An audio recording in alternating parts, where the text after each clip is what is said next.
मेली काळे. भाऊ उतर कालिका. हे पहा, अँब्युलन्सची व्यवस्था झालेली आहे, काही क्षणात येईल. ओके. धर्तरीवर करोडो जीव आहेत. बाप गेला बायकोला खांद्यावर घेऊन आणि ती गेली त्याच्या मागे.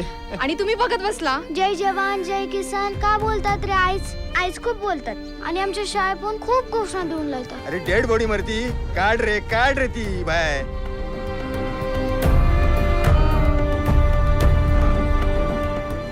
त्यातला माणूसच फक्त पैसा कमावतो.